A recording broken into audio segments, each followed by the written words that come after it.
Je n'ai qu'une seule chose à dire après avoir vu ce film. Restore the Snyderverse.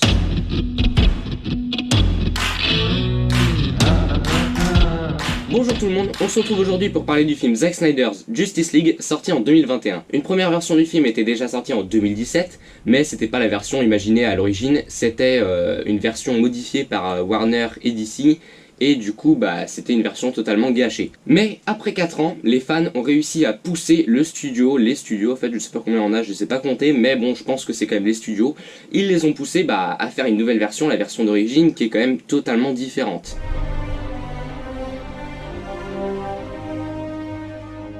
Donc, avant de commencer cette critique, je vais revenir vite fait sur ce que je pense du travail de Zack Snyder chez DC, et après on commencera la critique de Zack Snyder's Justice League, la Snyder Cut. L'univers cinématographique DC commençait avec Man of Steel et Batman vs Superman qui sont tous les deux réalisés par Zack Snyder. Personnellement, c'est des films que j'aime vraiment beaucoup, même s'ils sont très imparfaits, mais déjà question visuelle, c'est des films totalement incroyables, parce que Zack Snyder, je trouve qu'il a un style vraiment super beau, les couleurs très froides rendent super bien, il y a vraiment une ambiance très mature dans ses films, et puis les scènes de combat sont totalement incroyables, les effets spéciaux aussi en général sont très bons, même si des fois il y a des petits défauts, donc bref, pour moi c'est des films super bons, mais malheureusement, déjà dans Man of Steel, les personnages étaient quand même vachement froids, ils étaient intéressants, mais très peu attachants. Et dans Batman vs Superman, même si Batman du coup était assez attachant, on avait un scénario assez bancal en fait qui était pas à la hauteur du projet. Et ça c'est vraiment dommage.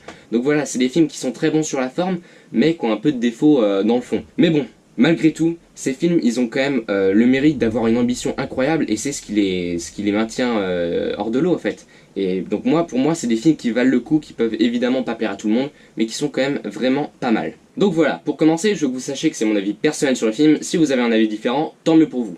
Mon but n'est pas de vous imposer mon avis, juste de le partager. Bon visionnage. Le glas a sonné, et ils l'ont entendu, dans les ténèbres et parmi les étoiles.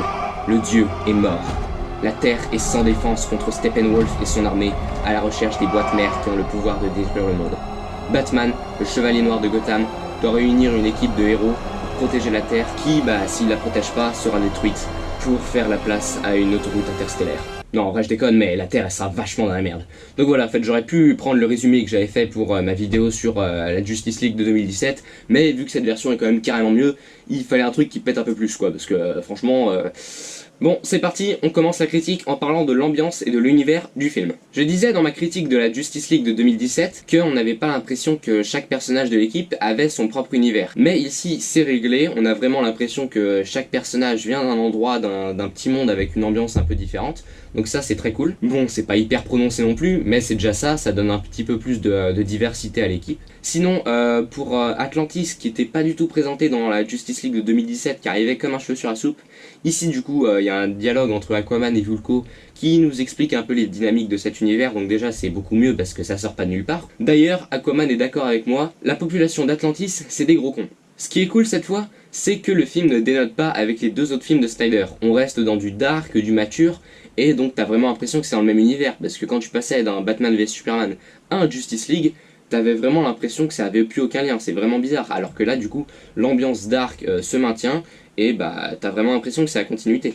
Sinon, le film est rated aux États-Unis. Sinon, le film est rated aux États-Unis, et franchement, je trouve que c'est plutôt exagéré. Je veux dire, t'as un ou deux gros mots, t'as 2-3 gouttes de sang, mais de là à interdire d'aller voir le film tout seul sans être accompagné d'un adulte quand t'as pas 17 ans, c'est quand même chiant quoi. Mais bon, par contre, le fait que ce soit rated, qu'est-ce que ça ajoute un truc bien au film? Je veux dire, c'est fou comment 3 gouttes de sang, ça te rend une scène d'action beaucoup plus classe, beaucoup plus réaliste. Je veux dire, quand t'as Aquaman qui va transpercer un ennemi avec son trident et que tu vas avoir un flot de sang qui va couler, ça rend quand même super bien. Donc voilà, après les univers extraterrestres de Man of Steel et mythologiques de Batman vs Superman, ce film-là a un univers un peu plus basique, mais c'est quand même plus diversifié que dans la première version. C'est aussi plus dark, plus maîtrisé, plus cohérent. Donc bref, c'est mieux, même si c'est pas un univers incroyable. Maintenant, le scénario. Cette fois, il y a de l'enjeu et ça améliore nettement le film. La musique, les visuels plus sombres, des dialogues en plus ou en moins, tout ça, ça arrive à vraiment te mettre de la tension, à changer l'ambiance du film.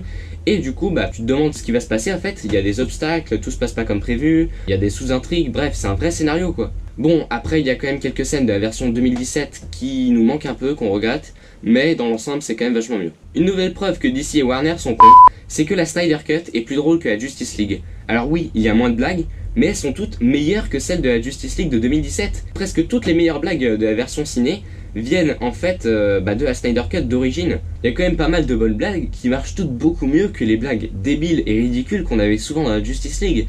Bon, après je vous cache pas que même si en général c'est vachement mieux, il y a des moments quand même, des blagues qui étaient aussi dans Justice League, t'es vraiment étonné quoi, t'es en mode ah oui ça venait quand même de Snyder. Mais bon, dans l'ensemble c'est quand même les meilleures blagues, t'as aussi des nouvelles blagues qui sont quand même assez bien je trouve.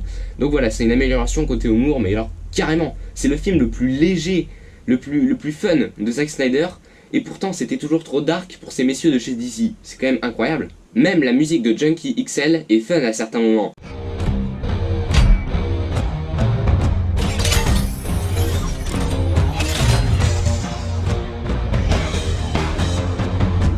Ça rend la version soi-disant fun de 2017 totalement superflue. Et oui, le film est moins lourd que Batman vs Superman et Man of Steel. Oui, il dure 4 heures, mais c'est pas un truc dense comme Le Seigneur des Anneaux. C'est vraiment un film qui est beaucoup plus léger, qui passe beaucoup mieux, et je pense que ça va faire plaisir à beaucoup de monde, parce que moi personnellement j'aimais beaucoup ça, mais c'est vrai que dans les deux précédents films, c'est quand même des trucs tellement ambitieux en fait, que c'est quand même assommant. Quand t'as fini, moi personnellement j'aime beaucoup, j'adore ces films, mais quand j'ai fini je suis quand même en ouh, ça fait du bien quand ça s'arrête quand même. Et le meilleur, c'est que pour une fois, dans un film de Zack Snyder chez DC, on aura de l'émotion et pas qu'à cause de la musique. Bref, on parle des personnages et des acteurs.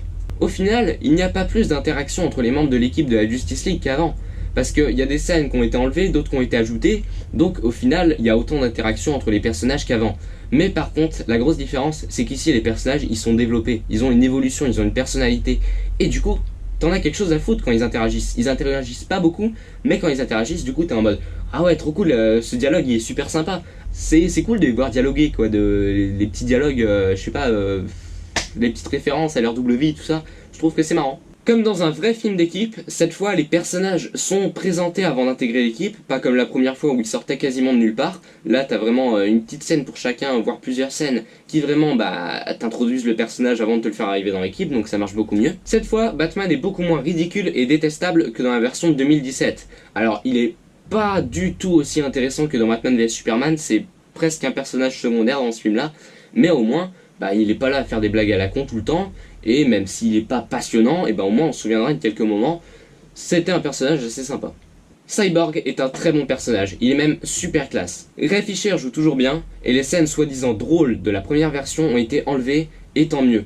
Le personnage est beaucoup plus maîtrisé, et cette fois il est à sa place, c'est-à-dire au centre de l'intrigue. C'est vraiment le cœur du film, c'est lui qui relie tout, c'est lui qui connecte tout le monde. Il a une vraie évolution, tu vois comment il passe de stade de monstre reclus à un super-héros, tu vois comment il décide d'aider les gens plutôt que de faire n'importe quoi avec ses pouvoirs. Je trouve que le personnage est vraiment très bien développé et il est très intéressant. Flash, c'est pareil, cette fois il est attachant et il est même plutôt drôle, même si certaines blagues sont vraiment pas folles, mais en général c'est plutôt sympa.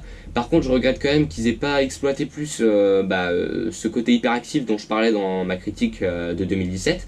Par contre c'est vraiment malin parce que vu que Batman et Superman ont déjà eu leur film, et cette fois la Snyder Cut elle est totalement centrée sur Cyborg et Flash. Cyborg c'est carrément le personnage principal et c'est vraiment bien parce qu'en fait ils ont corrigé tous les problèmes. Cyborg était pas attachant du tout, maintenant il est attachant. Flash qui était totalement inutile, maintenant il est utile, donc du coup maintenant c'est des personnages utiles et attachants. Et c'est totalement réussi. Steppenwolf, je trouve que son look est un peu trop bling bling, un peu trop brillant, mais c'est quand même largement mieux que le pantin en pâte à modeler qu'on avait eu en 2017. Bon, après, le personnage est carrément mieux développé, tu sais pourquoi il agit, tu sais pourquoi il cherche les boîtes mères, et aussi il se la pète pas, alors que pourtant cette fois il aurait pu se la péter, parce que dans la version de 2017, toujours surpassé, il est toujours en galère le personnage, il arrive jamais à se battre comme il faut, mais il était toujours là en mode je suis l'être supérieur, je suis là pour vous anéantir, alors qu'ici du coup il se la pète pas, il fait son travail bien comme il faut, c'est beaucoup mieux. Par contre, il y a toujours des moments où il grogne, il rugit au lieu d'agir, c'est une perte de temps à la con. Wonder Woman, je le répète, pour une déesse, elle en fait pas autant que dans BVS et dans son propre film, mais elle est quand même infiniment plus classe qu'en 2017.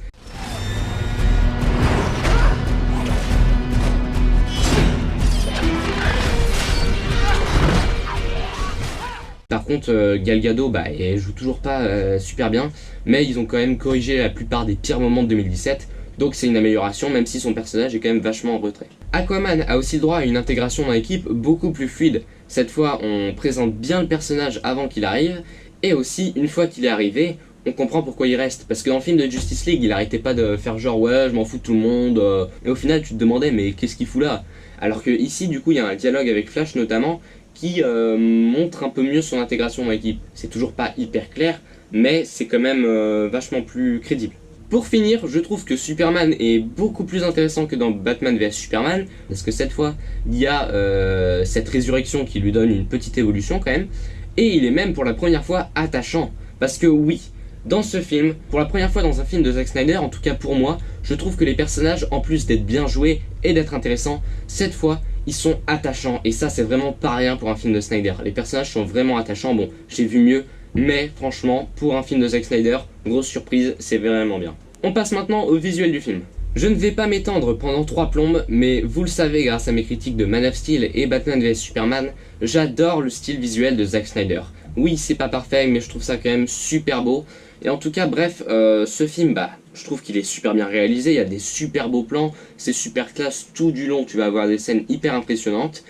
Et aussi, je trouve que c'est quand même moins marquant que dans Man of Steel, mais c'est plus marquant visuellement que Batman vs Superman, je trouve, parce que déjà les couleurs sont mieux utilisées. Man of Steel, il y avait quasiment pas de couleurs, et moi j'aimais beaucoup d'ailleurs ce côté froid. Et après, dans Batman vs Superman, il y avait des couleurs, mais en même temps c'était plus fade. Il y avait moins ce côté bleuté, moins ce côté froid, donc je trouve que Batman vs Superman était un peu fade, et ici du coup, on a des couleurs, mais ça reste aussi assez froid, et du coup je trouve que ça donne de beaux contrastes, c'est mieux utiliser les couleurs que dans Batman vs Superman. Il y a vraiment quelque chose que j'adore chez Snyder, et chez tout le monde en général, mais bon bref, j'adore quand les films font ça, c'est quand on va cadrer sur un petit objet au premier plan, et donc l'arrière-plan va être flou, mais le sujet principal va être en arrière-plan. Je trouve que ça rend super bien, et donc il y en avait déjà pas mal dans Man of Steel et Batman vs Superman, mais là il y en a vraiment beaucoup, et ça j'adore. Je trouve que ça rend, je sais pas, j'adore quand ça fait ça, je trouve que c'est super classe, et puis voilà, je suis gâté, hein. J'adore tous ces plans dans ce film. Bon, 90% du temps c'est super beau, par contre il y a quand même quelques plans comme par exemple celui de la pose super-héroïque finale que je trouve pas beau en fait. Genre vraiment quand t'as tous les super-héros alignés, je trouve que je sais pas, ça fait kitsch quoi, les super-héros tous à côté là qui prennent la pose. Vous avez rien de mieux à faire quoi, enfin je sais pas, j'aime pas trop ce plan, ça fait ridicule quoi. En plus il traîne, il est au ralenti quoi. Je sais pas, tu vas avoir 20 secondes d'image fixe sur ça, c'est un peu chiant quand même.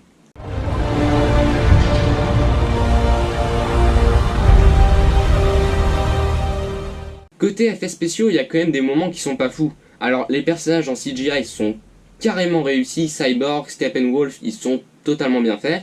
Par contre, côté décor, fond vert, je trouve que bon c'est mieux que dans Justice League de 2017, hein, c'est sûr, mais ça reste assez fake quand même. Genre je pense notamment aux scènes sur Themyscira, l'île des Amazones, quand tu vois le temple ou alors les plaines, je sais pas, j'y crois pas en fait, les plaines j'ai vraiment l'impression que c'est un truc numérique. Il n'y a pas assez de diversité dans le décor, c'est trop plat. Et les fonds verts, ils se font plus discrets que dans la Justice League de 2017. T'as quand même moins l'impression que c'est des photos collées derrière les visages des acteurs. Mais quand même, c'est toujours pas ça. Il y a des fois, tu vois quand même que c'est des fonds verts. Mais ça, c'est quand même une nette amélioration. Pour ce qui est des combats, je trouve que c'est nettement mieux. Il y a beaucoup plus de punch qu'en 2017. Par contre, je sais pas ce qui est arrivé à Batman, mais là où dans Batman vs Superman, il se battait super bien, c'était hyper plaisant à voir. Ici, il fait vachement mou quand même, je sais pas pourquoi, si vous avez des théories dans les commentaires, peut-être, qui s'est fait attaquer par un laser ramollissant de kryptonite, j'en sais rien, mais en tout cas, il a l'air vachement plus faiblard. Et le combat final, c'est nettement mieux qu'avant, c'est pas au niveau de Batman vs Superman ou Man of Steel, mais c'est quand même beaucoup plus long et beaucoup plus épique que ce qu'on avait dans Justice League. Bref, c'en est tout pour les visuels, on passe à la bande originale. La BO est cette fois composée uniquement par Junkie XL. Personnellement, je trouve que c'est en dessous des 2 précédents films, mais en même temps, ils avaient mis la barre tellement haute que c'est dur de faire mieux. Mais la musique elle reste quand même géniale, c'est une très bonne bande son. Et un moment qui nous a tous marqué, c'est la musique dans la scène finale de Flash, la grosse scène de Flash, bon vous voyez de quoi je parle.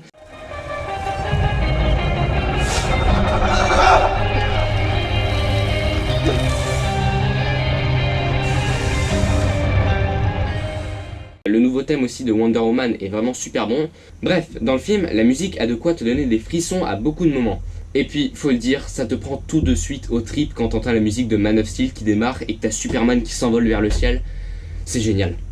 Par contre, grosse déception, c'est que, vous savez, dans la Justice League de 2017, il y avait la chanson Everybody Knows qui passait pendant le générique d'intro, en fait, où tu voyais le monde en deuil de Superman, et ici, ils l'ont enlevé, et je suis vraiment déçu. Bon, la musique qui remplace, c'est pas mal aussi, mais moi, c'est une musique une de mes chansons préférées, en fait, donc je suis vraiment déçu qu'ils l'ont enlevé. Surtout que pour moi, ça paraissait être une idée de Snyder, en fait, c'était peut-être même une idée de Snyder, à mon avis, ils l'ont enlevé, parce que, bah, pour faire plus de différence, en fait, pour marquer un peu plus la différence avec le film d'avant.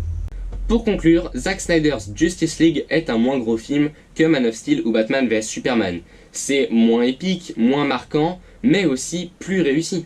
Comme je l'ai dit, les deux premiers films, c'est des films de malades, mais ils sont imparfaits. Ici, c'est un film plus modeste, je dirais, même si ça reste un gros film quand même, évidemment. Mais c'est un film moins ambitieux, mais du coup qui réussit totalement, en fait, qui est vraiment exécuté presque à la perfection, en fait. Le niveau d'ambition, le niveau du projet est moins élevé que les deux précédents films, mais le niveau de qualité par rapport à ce que le film propose, c'est vachement mieux. C'est une nette amélioration par rapport à la première version, même si ça n'a pas tout corrigé. Bref, si je devais lui donner une note en essayant d'être objectif comme d'habitude, je lui mettrais environ 15 sur 20, parce que c'est un très bon divertissement, mais ça n'a pas l'ambition d'un Man of Steel. Donc oui, évidemment que je vous conseille la Justice League de Zack Snyder. Ne soyez pas découragés par les 4 heures parce que le film passe très bien, c'est plutôt léger. Et puis au pire, faites comme moi, regardez-le en plusieurs parties. Parce que de toute façon le film est divisé en 6 parties il me semble, donc il vous suffit d'arrêter à une de ces parties. Et puis ne soyez pas non plus découragés par Zack Snyder si vous aimez pas son style, parce que là franchement, presque tous les défauts de Zack Snyder qu'on pouvait lui trouver sont plus là dans ce film en fait. Et d'ailleurs, vous avez plutôt intérêt à aller le voir ce film, parce que je veux la suite. Donc allez le voir, c'est un ordre. Bon bah voilà, c'en est tout pour cette partie sans spoiler. Pour ceux qui vont s'en aller, j'espère que vous avez aimé cette vidéo. Et pour ceux qui ont déjà vu le film ou qui n'en ont rien à cirer de se faire spoiler, on passe tout de suite en partie spoiler. C'est parti. On va essayer de faire ça vite, mais avec un film de 4 heures, ça va pas être facile. Donc déjà, le générique d'intro où on nous remontre les événements de Batman vs Superman sous un autre angle, je trouve que c'est très sympa. Je regrette quand même que le titre ne soit pas présenté d'une façon un peu plus classe, quoi. C'est un peu simple, je trouve. Même si la scène était nulle, je regrette quand même le passage du film de 2017 où on voyait Batman sur un toit qui combat un bandit, puis un paradémon, parce qu'il y avait ce plan, j'aurais juré que c'était un plan de Snyder, je trouvais que c'était super classe, mais bon à part ça, c'est pas grave, la scène était plutôt nulle. La scène où Flash sauve la fille à Central City est superbe visuellement. Alors je trouve que la voiture rouge ressort super bien avec vraiment les teintes bleues de cette scène, et en plus les effets spéciaux en cette scène je trouve qu'ils sont super bien, la scène est très spectaculaire.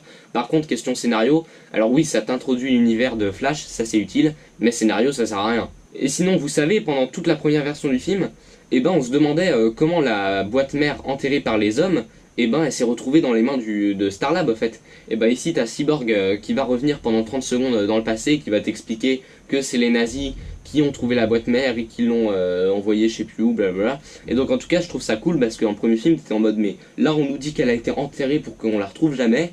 Et dans la scène d'après, elle est dans un labo tranquille comme si c'était sa place. Et donc tu te demandes qu'est-ce qu'elle fout là quoi. Pour la scène de la résurrection de Superman, il y a beaucoup de choses à dire. Déjà, je trouve qu'ils auraient dû garder un dialogue entre Batman et Superman.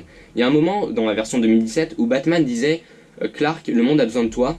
Et Superman répondait mais est-ce qu'il a besoin de toi? Et ça je trouvais que c'était vachement sympa, mais ici ils l'ont enlevé et je trouve ça vraiment dommage parce qu'en fait leur confrontation ça se limite à du combat en fait, et c'est moins bien que le dialogue qu'ils avaient je trouve. Par contre la scène de 2017 était très mal filmée, donc heureusement qu'on ne l'ait pas. J'aurais aimé la voir, mais filmée par Zack Snyder. Aussi cette fois-là Lois Lane est là mais totalement par hasard, je trouve ça vraiment dommage parce que c'était totalement logique dans la version de 2017. Batman, en pensant que ça pourrait mal tourner, a décidé de faire appeler Lois Lane pour que Superman la reconnaisse et se calme. Alors qu'ici, elle vient juste comme ça par hasard, elle se dit bon allez je vais sur sa tombe une dernière fois et puis après je m'en vais. Mais imagine, ils auraient décidé de faire ça un jour plus tard, ça aurait été mort. Superman, il aurait détruit la Terre. Il y a des fois, fallait garder les trucs de la Justice League de 2017 quand même. Sinon, bien joué le père de Cyborg qui se sacrifie pour faire chauffer la boîte mère pour que ce soit l'objet le plus chaud du monde et qu'il puisse la repérer le plus facilement. Comme en 2017, le bouclier autour de la ville russe n'est pas très original, il n'est pas beau visuellement et puis en plus il ne sert à rien parce qu'au bout de 20 secondes les héros l'ont détruit, donc ça n'apportait rien du tout à l'histoire. Encore une scène de la version de 2017 qu'ils auraient carrément dû garder, c'est quand Batman se sacrifie moitié pour attirer les ennemis en dehors du groupe de justiciers. Et après, plus tard, t'avais tous les membres de l'équipe qui venaient rejoindre Batman pour le sauver. Et Batman disait mais c'est pas ça le plan, vous étiez censé empêcher l'unité pendant que moi je me sacrifiais. et il y avait Alfred qui répondait non, ça c'est pas le plan, ça c'est l'équipe. Et je trouvais que c'était un super dialogue, ça montrait bien que l'équipe commençait à tisser des liens qui s'attachaient les uns aux autres. Je trouvais que c'était super bien, mais là ils l'ont enlevé, c'est vraiment dommage. Comme le coup du plomb dans BVS, on apprend soudainement que Superman a un souffle givrant. C'est pas parce que c'est dans les comics qu'il n'y a pas besoin d'expliquer. Sinon, là où en 2017, tout se passait comme sur des roulettes, ici il y a plein de moments où ça se passe pas comme prévu et Flash doit remonter le temps pour annuler ce qui vient de se passer, ça je trouve que c'est assez sympa. Le Bat-Tank à la fin est vraiment là pour faire du fanservice. Bon après c'est pas grave, c'est sympa, même si c'est pas utile. Par contre, mais qu'est-ce que je déteste les gens qui vont hurler que Zack Snyder est le meilleur réalisateur de tous les temps ou que ce film est un chef-d'œuvre juste parce qu'ils ont mis le Bat-Tank. Mais faut arrêter de déconner. Oh mon dieu, il a mis le Bat-Tank du comics de Frank Miller. C'est un réalisateur de fou, c'est un génie, c'est un chef-d'œuvre. Mais calmez-vous. Le Nightmare est juste superbe. Il est filmé mais c'est super beau, je pense que c'est la scène que je préfère dans le film en fait. Et puis j'adore comment la caméra va rester focus sur la carte du Joker au premier plan.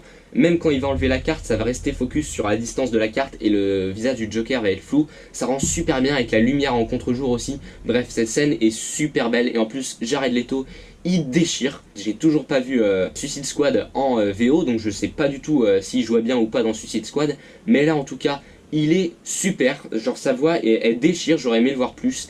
Et donc voilà, on va pas trop parler du Nightmare parce que ça va être le sujet de la prochaine vidéo.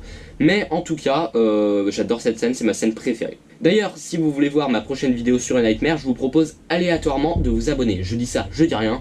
Après ça, on voit Bruce qui se réveille de son Nightmare. Alors, moi je dis Bruce, il y en a qui disent Bruce, mais je trouve que c'est horrible, ça sonne hyper mal. Enfin bref, en tout cas, on voit Bruce qui se réveille de son Nightmare. Et en fait c'est assez bizarre parce qu'on le reconnaît pas. Au début je me disais mais c'est pas possible, ils ont oublié de le maquiller. Il fait moins vieux, il fait moins bouffi, moins morne, moins triste. Sa maison aussi est beaucoup plus lumineuse, il n'y a plus de bouteilles d'alcool, il n'y a plus de pilules à côté de son lit. En fait Bruce il va mieux. Vu qu'il a arrêté d'être violent et parce qu'il était vraiment dans le côté obscur dans Batman vs Superman, ici il a renoué avec ses valeurs, c'est devenu un justicier, un bon justicier en fait comme avant. Et en fait je pense que c'est tout simplement pour montrer l'effet que ça a sur lui en fait. C'est devenu un homme meilleur et du coup ça a amélioré totalement sa vie en fait. Pour finir, Martian Manhunter qu'on voit à la fin, il sert clairement à rien. Par contre je trouve que visuellement il rend assez bien. Mais à quoi il sert? Et puis en plus, si c'était lui le général Swanwick depuis le début, pourquoi il s'est pas réveillé plus tôt le mec? Je veux dire, dans Man of Steel il était là et il a laissé Superman faire, je veux dire, il aurait pu donner un petit coup de pouce quoi, je sais pas. Et puis le nom en français, le limier martien, je vous jure, à la fin de la version française, t'as Bruce Wayne qui demande vous êtes qui? Et puis il lui dit ouais je suis connu sous bien des noms comme ça, genre il évite de dire son nom, et juste avant de partir il se retourne et puis il fait d'aucuns m'appellent le limier martien.